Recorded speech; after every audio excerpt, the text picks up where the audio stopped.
প্রিয় ছাত্রছাত্রী, আবারও তোমাদের অনুরোধের একটি ভিডিও নিয়ে এলাম। আজকের ভিডিওতে আলোচনা করব উচ্চ মাধ্যমিক দর্শন সত্যাপেক্ষক অধ্যায় নিয়ে। সুজাতা কুণ্ডু, তুমি অনুরোধ করেছো সত্যাপেক্ষক অধ্যায়টি তুমি বুঝতে পারোনি, আর সেই সঙ্গে আরও অনেকেই তোমরা বলেছো, ফোন করেছো যে সত্যাপেক্ষক অধ্যায়টি একটু করিয়ে দেওয়ার জন্য। যে কারণে আজকে আমি চলে এলাম, সত্যাপেক্ষক অধ্যায়টি তোমাদেরকে একদম পরিষ্কার করে দেব। এখান থেকে 5 মার্কের প্রশ্ন আসবে, 3টে এমসিকিউ আসবে আর 2টো এসএকিউ আসবে। এই 5 মার্ক তুমি এই ক্লাসটি যদি করো তাহলে আমি 100% বলতে পারি এই 5 মার্ক তুমি পেয়ে যাবে। তাই ক্লাসটি মিস করবে না, শুরু থেকে শেষ পর্যন্ত দেখবে। তো দেখো, সত্যাপেক্ষক এই অধ্যায় থেকে কোনো ব্রড কোশ্চেন হবে না। তাহলে আমাদের এমসিকিউ আর এসএকিউ আমরা কিভাবে, এখানে লজিক টাইপের প্রশ্ন হবে, কিন্তু তোমরা শিখবে কিভাবে আমি শিখিয়ে দেব তোমাদের। একটু ধৈর্য ধরে ভিডিওটি দেখো যদি শেখার ইচ্ছা থাকে। দেখো, এখানে তোমাদের একটু সূত্র মনে রাখতে হবে, কয়েকটি সূত্র। সত্যাপেক্ষক বচন কয় প্রকার, এখানে একটা শর্ট কোশ্চেন হতে পারে। সত্যাপেক্ষক বচন কয় প্রকার? 5 প্রকার। কি কি?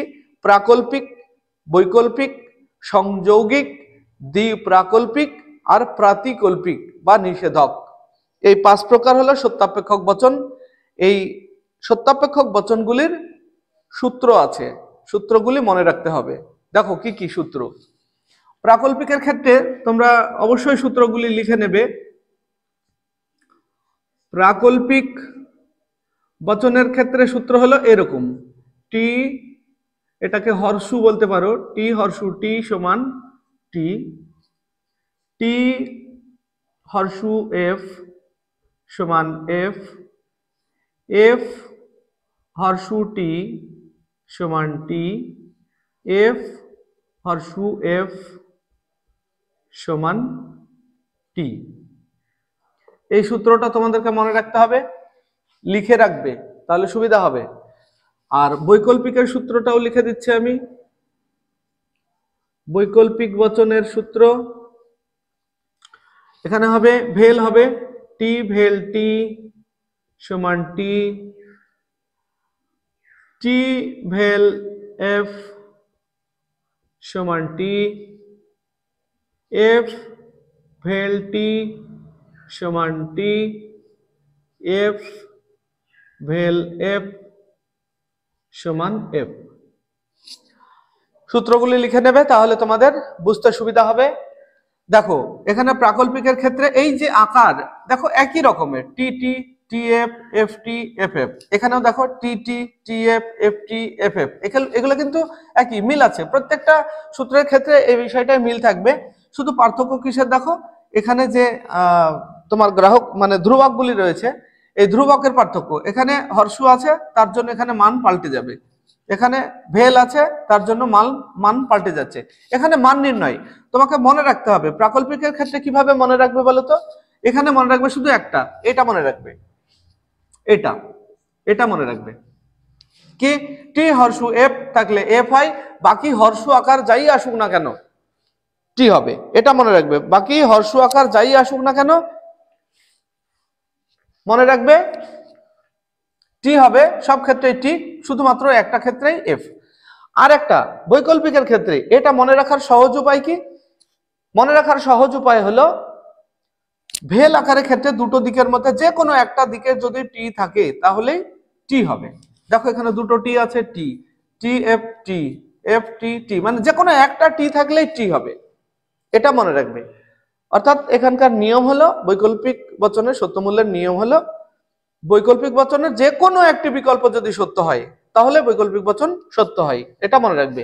প্রাকল্পিকের ক্ষেত্রে পূর্বগ সত্য আর অনুগ মিথ্যা হলে মিথ্যা হবে, বাকি সব ক্ষেত্রেই সত্য হবে, এটা হলো নিয়ম। প্রাকল্পিক বৈকল্পিক বললাম। এবার আমি দেব সংযৌগিক, লিখে নেবে তোমরা সূত্রগুলি। সংযৌগিক, সংযৌগিক বচনের ক্ষেত্রে সূত্র কি দেখো, টি, তোমরা সবসময় এই বিষয়টি লিখে নিতে পারো, T T T F F T F F. দেখো প্রত্যেকটা ক্ষেত্রে কিন্তু এইরকমই আকারটা আছে, প্রত্যেকটা ক্ষেত্রে। তোমাদের মনে রাখার সুবিধার জন্য আমি বলছি। এবার আমরা কি বললাম সংযোগিক, তাহলে সংযোগিক মানে ডট, ডট দিয়ে দাও সবগুলিতে ডট। এবার ডট, এই ক্ষেত্রে আমাদের যে মনে রাখার সহজ উপায় সেটা হলো সংযোগিক বচনের যে কোনো একটা সংযোগী, মানে এখানে দুটো পার্ট থাকে, দুটো পার্টকে বলা হয় সংযোগী, দুটো সংযোগী থাকে। তো এই দুটো সংযোগীর যে কোনো একটা সংযোগী যদি মিথ্যা হয় তাহলেই মিথ্যা হবে। তাহলে এখানে কি হবে, দুটো সংযোগী সত্য আছে, এটাই একমাত্র সত্য, বাকি সব ক্ষেত্রেই দেখো মিথ্যা হবে। মানে এফ আছে, সব জায়গায় এফ আছে, যে কোনো একটা সংযোগী যদি এফ হয় তাহলে এর উত্তর হবে এফ। দেখো এখানে এফ আছে, এফ, দুটো এফ, এফ, মানে একটা এফ থাকলেও এফ, দুটো এফ থাকলেও এফ। এটা হলো সংযৌগিক। আরেকটা কথা মনে রাখার, প্রাকল্পিকের ক্ষেত্রে আমরা যে দুটো অংশ পাই, তার প্রথম অংশ পূর্বগ, পরের অংশকে বলি অনুগ, পূর্বগ অনুগ, পূর্বগ অনুগ। বৈকল্পিকের ক্ষেত্রে যে দুটো অংশ থাকে তাকে বলা হয় বিকল্প। এগুলো কিন্তু শর্ট কোশ্চেন, মনে রাখতে হবে। বিকল্প, প্রথম বিকল্প, দ্বিতীয় বিকল্প, প্রথম বিকল্প, দ্বিতীয় বিকল্প, এরকম প্রশ্ন হতেই পারে। বৈকল্পিক বচনের দুটি বিকল্পই যদি সত্য হয় তাহলে বচনটি কি হবে, বলবে দুটি বিকল্পই যদি সত্য হয় বচনটি সত্য হবে। যদি প্রশ্ন হয় বৈকল্পিক বচনের দুটি বিকল্পই মিথ্যা তাহলে তার মান কি হবে বা সত্যমূল্য কি হবে? দেখো বৈকল্পিক বচনের দুটি বিকল্প যদি মিথ্যা হয় তাহলে তার সত্যমূল্য মিথ্যা হবে। বলা হলো সংযৌগিক বচনের একটি বিকল্প সত্য, একটি বিকল্প মিথ্যা, একটি বিকল্প সত্য, একটি বিকল্প মিথ্যা, তাহলে কি হবে, সংযৌগিক বচনটি মিথ্যা হবে। যদি বলা হয় সংযৌগিক বচনের দুটো বিকল্পই, দুটো সংযোগই মিথ্যা, তাহলে কি বলবে, দুটো সংযোগই মিথ্যা হলে তার সত্যমূল্য মিথ্যা হবে। যদি বলা হয় মানে সংযৌগিক বচনের দুটি সংযোগই সত্য, তাহলে কি হবে, দেখো দুটি সংযোগই সত্য হলে সত্য হবে। এবারে আমরা আসবো দ্বিপ্রাকল্পিকের ক্ষেত্রে। আচ্ছা একটু তোমরা স্ক্রিনশট করে নিতে পারো এটা, বা তোমরা খাতায় লিখে নিতে পারো। এবার আমি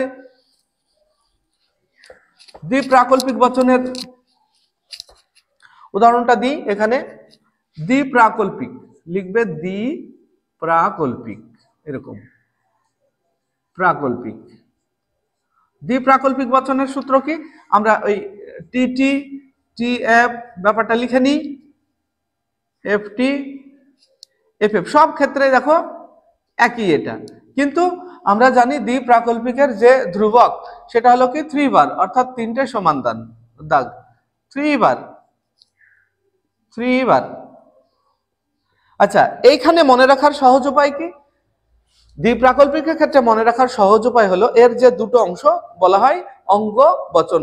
দুটো অঙ্গ বচন যদি সমমান হয়, দুটো অঙ্গ বচন যদি সমমান হয় তাহলে সত্য হবে, আর যদি অসমান হয় তাহলে মিথ্যা হবে। সমমান মানে কি, দুদিকেই টি বা দুদিকেই এফ, তাহলে কি হবে, তাহলে হবে সত্য।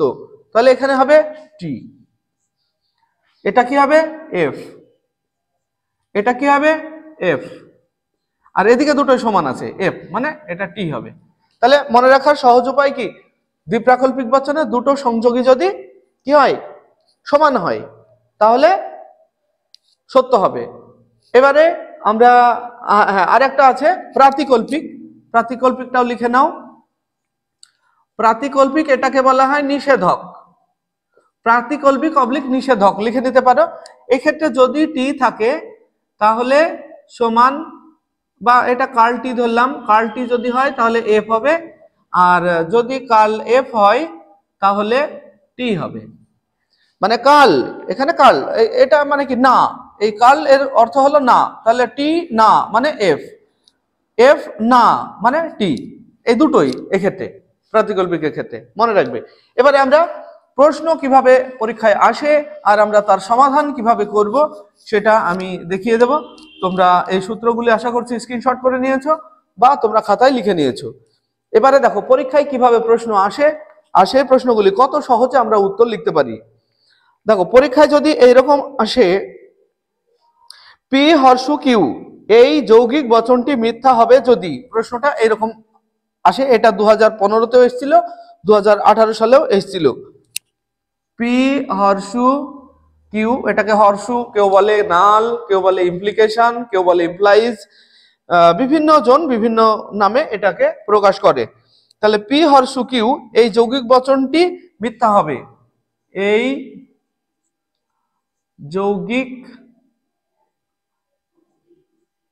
যৌগিক বচনটি মিথ্যা হবে, এই যৌগিক বচনটি মিথ্যা হবে যদি যদি কি বলতো পি হর্ষু কিউ এই যৌগিক বচনটি মিথ্যা কখন হবে? তাহলে আমরা এই যে আকার আছে না প্রাকল্পিকের, এই প্রাকল্পিকের সূত্রের দিকে লক্ষ্য রাখবো। কখন মিথ্যা হবে দেখো তো, এখানে দেখো মিথ্যা এই একটা ক্ষেত্রেই আছে, টি হর্ষু এফ। তাহলে আমরা এখানে বলতেই পারি পি এর মান সমান কি, পি এর মান যদি টি হয় আর কিউ এর মান যদি এফ হয়, তাহলে কেবল এই যৌগিক বচনটি মিথ্যা হতে পারবে। তাহলে আমরা এখানে কি বলবো, পি সমান সত্য হবে আর কিউ সমান মিথ্যা হবে। এখানে অপশন দেওয়া থাকতে পারে পি সত্য এবং কিউ মিথ্যা, পি মিথ্যা এবং কিউ মিথ্যা, পি মিথ্যা এবং কিউ সত্য, পি সত্য এবং কিউ সত্য, এরকম থাকতে পারে। তাহলে আমরা এটা বুঝে নেব এই সূত্র হিসাবে। তাহলে পি সত্য এবং কিউ মিথ্যা যদি হয় তবেই এই বচনটি মিথ্যা হতে পারবে। এটা একটা লজিক গেল। এবারে আরেকটা প্রশ্ন দিয়ে তোমাদেরকে বুঝিয়ে দিই। দেখো এখানে যে কোনো প্রশ্ন, এই সূত্র যদি তুমি জানো, আমি যে 4-5টা বচনের যে সূত্র দিলাম এই সূত্রগুলো যদি তুমি জানো তাহলে যে কোনো প্রশ্নের উত্তর তুমি দিতে পারবে। দেখো পরে প্রশ্ন আছে পি 3 বার কার্ল পি এই বচন আকারটি কি হবে, শত সত্য শত মিথ্যা না, সেটা কি দেখতে হবে তোমাদের। এই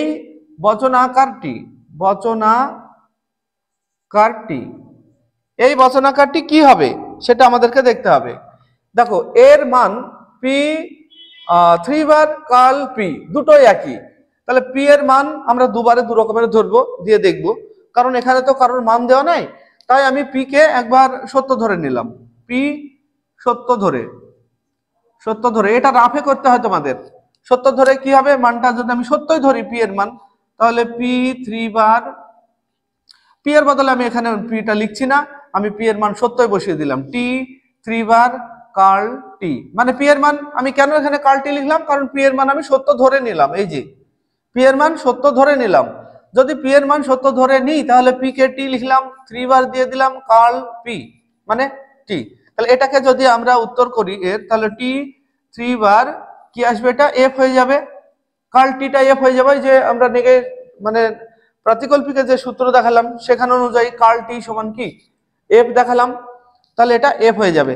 এবার দেখো টি 3 বার এফ আছে, টি 3 বার এফ আমরা 3 বারের যে সূত্র দিলাম একটু আগে, অসমান যদি হয় তাহলে কি হবে, মিথ্যা হবে, তাহলে এটার মান হবে মিথ্যা।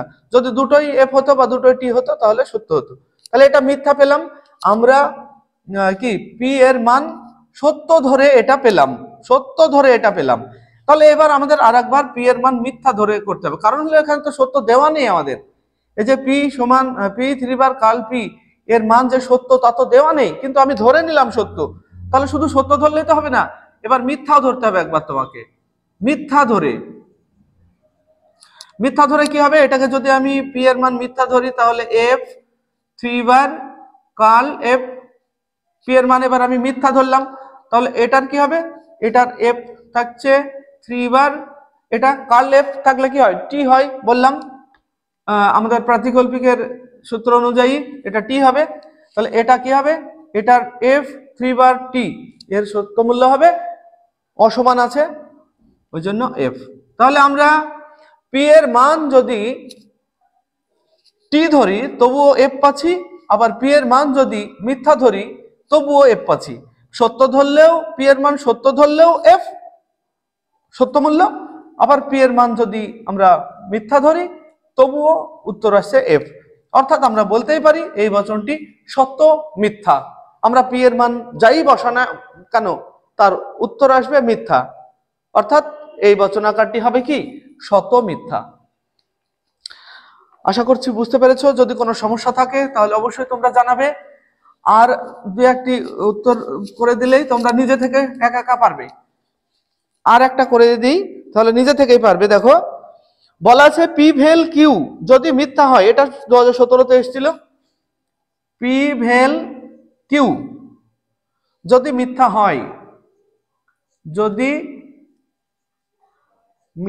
হয়, তবে পি 3 বার কিউ P3/Q এর সত্য মূল্য কি হবে? এর সত্য মূল্য কি হবে? তোমরা পুরো লিখে নেবে, আমি পুরো লিখছি না।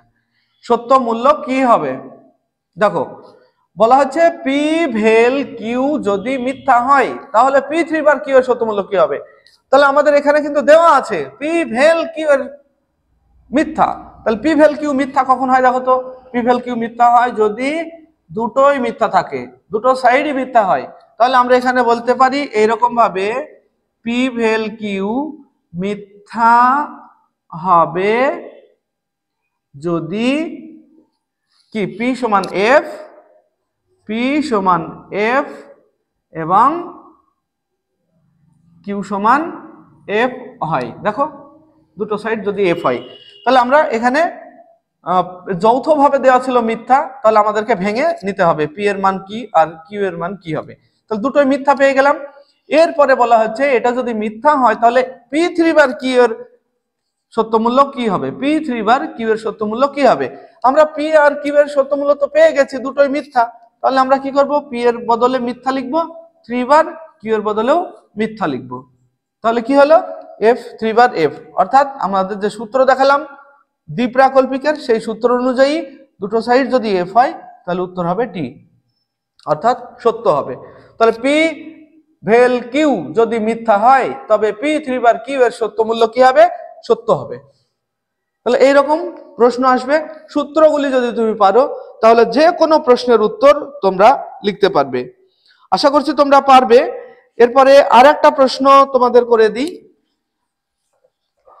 তাহলে তোমরা আরো ভালো পরিষ্কার বুঝতে পারবে। এখানে বলা হয়েছে পি সত্য হলে, খুব গুরুত্বপূর্ণ প্রশ্ন, পি সত্য হলে পি ভেল কাল কিউ, পি ভেল কাল কিউ এর সত্য মূল্য কি হবে? পি ভেল কাল কিউ এর সত্য মূল্য কি হবে? দেওয়া আছে শুধু পি এর মান, কিন্তু কিউ এর মান দেওয়া নেই। তো এখানে দুভাবে করা যায়, এই অঙ্কটা দুরকম ভাবে করা যায়। এক, খুব শর্টকাট যদি আমরা করি তাহলে আমরা কি জানি, ভেলের ক্ষেত্রে যে কোনো একটি যদি সত্য পাই আমরা, দেখো ভেলের ক্ষেত্রে একটু আগে বললাম মনে রাখার সহজ উপায়, যে কোনো একটি বিকল্প সত্য হলেই কি হবে? বৈকল্পিক বচন সত্য হয়। দেখো যে কোনো একটি সত্য হলেই সত্য হবে, আর দুটোই যদি মিথ্যা হয় তাহলে মিথ্যা। তাহলে আমরা কিন্তু এখানে পি ভেল কাল কিউ কি হবে? পি এর মান কিন্তু সত্য পেয়ে যাচ্ছে, অর্থাৎ এইটার মান আমরা টি পেয়ে যাচ্ছি। তাহলে এটার মান যদি টি পেয়ে যাবেন, একটা সাইড তো আমরা সত্য পেয়ে গেলাম।